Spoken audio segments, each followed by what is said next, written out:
Hartmann. Hartmann wasn't into antiques. He didn't know why anyone would want any of that old stuff. Old junk. But he once had a girlfriend who liked to poke around the stores, looking for hidden gems among the piles of vintage furniture. So he tagged along and tried not to yawn. Hartmann no longer had the girlfriend, but during their time together, he managed to acquire a large framed black and white photograph of a vintage Cadillac from the 50s with a vintage blonde from the 50s at the wheel. The young woman had been stamped at the Marilyn Monroe factory, but she wasn't Marilyn Monroe. She wore a tight, very tight Angora sweater, which Hartmann was sure would have been pink, and her head was tilted provocatively, mouth open in pretend desire. But it was her eyes that arrested him. They were huge, staring, slightly mocking, hungry eyes which seemed to bore into you, to follow you around the room. I wonder who she was, Hartmann thought. How come I never meet a girl like that? I sure would have liked to have seen her in the flesh. Hartmann had hung the picture in his entrance hall and looked at it whenever he walked by. And sometimes he was almost sure the blonde smiled and even winked at him. But that was impossible. After all, it was only a picture, a photograph. A few weeks later, Hartmann was at a party when some fools began playing with a Ouija board. He thought the whole thing was rather juvenile, but apparently this evening, April the 30th, was something called Walpurgis Night, when the spirits of the dead were supposed to be especially active. Kind of like Halloween, he guessed. Oh well, what better night to talk to the spirits? As Hartmann watched with amusement, someone said, "Is there anyone there?" The little planchette, the little pointer, moved back and forth across the board and spelled out LUNATHEPINK.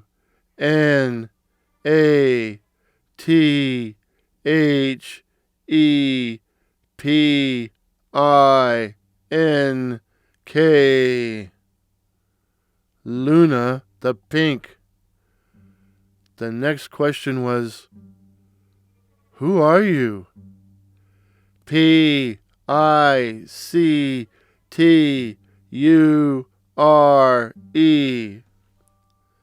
Picture?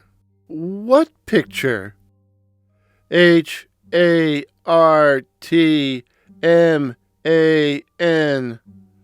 Hartmann. Of course, Hartmann knew which picture was being referred to, and quickly explained how he came by it and what it looked like. I guess the girl in the picture is Luna the Pink," he said.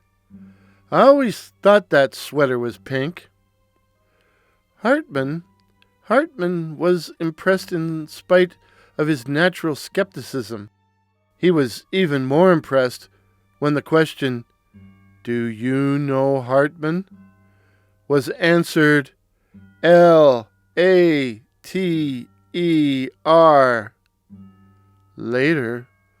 Later? Just what the hell is that supposed to mean? Hartmann wondered. It was around 2 a.m. when Hartmann got home, and he was just checking his phone prior to going to bed when a car pulled into the driveway. Hartmann looked out his front window and was surprised. Hell no! He was shocked to see a huge black car, a vintage Cadillac, a 52 or 53 Eldorado convertible. And sitting at the wheel was the woman he had come to know as Luna the Pink. And yeah, the Angora sweater was pink, as were her eyes, which seemed to be staring directly at him. Hartmann made a move to step out onto the porch, but was stopped by a wave of such intense glacial fear. He had to grab the back of a nearby chair to avoid sinking to the floor. "Don't go outside!" his mind screamed. This was unnatural, uncanny, something. Hartmann was debating what to do when the front door opened and she stood before him. "Come," she said in a faintly accented voice. "Come." And Hartmann obeyed. Hartmann sat in the passenger seat without a word, and silently, noiselessly, soundlessly, she backed out of the driveway and headed down the street. Fast! Hartmann went to say, "Who are you? And where are we going?" But he couldn't break the silence. Luna turned her head to look at him once. Her predatory mouth curved in an arch-knowing smile, and then she returned her attention to her driving, which was good, as she was driving very, very, very, very fast. It was the middle of the night, so there was very little traffic, which was also a good thing. The caddy had been picking up speed as Luna headed towards the expressway, where the car began to fly. Literally. Hartmann could no longer see his surroundings clearly. Instead of the usual cityscape, they seemed to be racing through a tunnel of gray mist. Hartmann strapped himself down with his seatbelt, fearing he might be blown out of the car, and he finally began to yell, "Slow down! Slow down!" Luna's answer? A peal of evil metallic laughter, which sounded more like a recording than actual mirth. She turned and looked at Hartmann, her pretty features twisted into a mocking leer. And then the Cadillac slammed into a wall of darkness. When Hartmann finally came to, he had no idea where he was, other than being outside. Looking up, he could see a few stars, but still, it was getting lighter. Dawn was at hand. Hartmann was wet, although he wasn't sure if it was from the morning dew, or if he'd peed himself. He stumbled to his feet and saw, to his astonishment, that he was in the old municipal cemetery. But of Luna the Pink and the Eldorado, there was no sign at all. And then Hartmann realized exactly where he was. The Potter's Field. The Potter's Field at the very back of the graveyard. The Potter's Field, where they buried those too poor to afford a tombstone where they buried the homeless, condemned killers, suicides. Weren't suicides supposed to come back as vampires? Vampires? Was Luna a creature of the night? Of darkness? Was Luna buried here in an unmarked grave in the potter's field?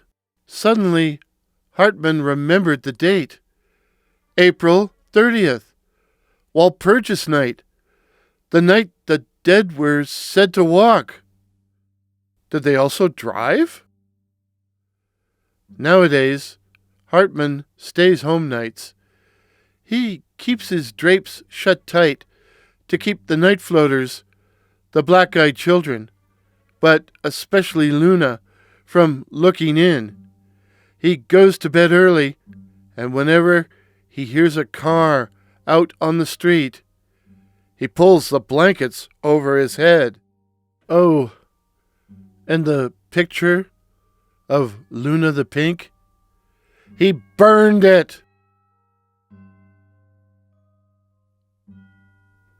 The moral of the story: when all else fails and garlic and the crucifix no longer work, you can always pull the blankets over your head.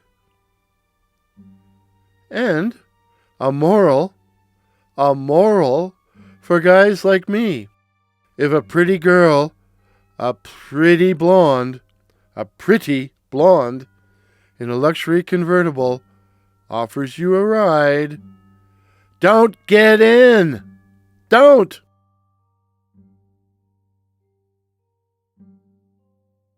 If this is your first visit to my channel, please consider subscribing. My name is Warren, and I write and tell original ghost stories and original horror stories featuring such cryptids as the Night Floaters, Werewolves, and the Black-Eyed Children.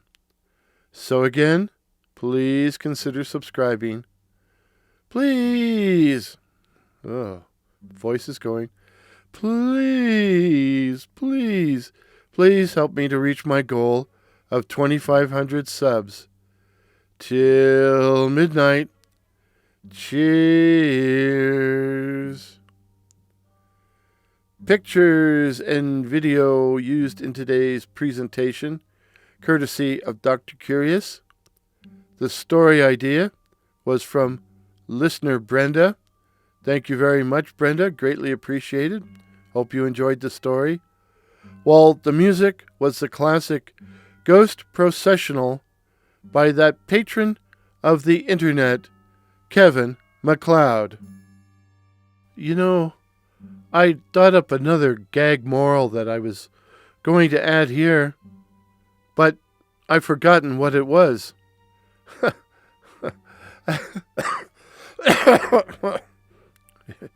I guess the moral, if I live that long, is write everything down.